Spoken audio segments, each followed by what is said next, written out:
Banjir di permukiman warga di Semper Barat, Kecamatan Cilincing, Jakarta Utara mulai surut.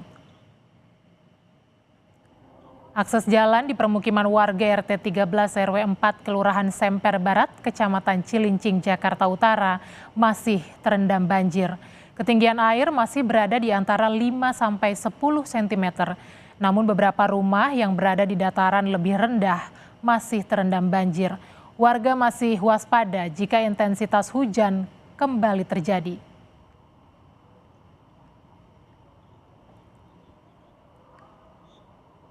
Sementara itu, hujan deras yang mengguyur wilayah Pandeglang, Banten juga membuat permukiman warga terendam banjir hingga 1 meter.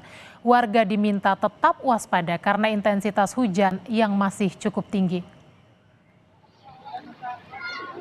Tingginya intensitas hujan di Pandeglang, Banten membuat Sungai Ciliman meluap. Akibatnya, saudara, ratusan rumah warga terendam banjir dengan ketinggian air 50 cm hingga 1,5 meter.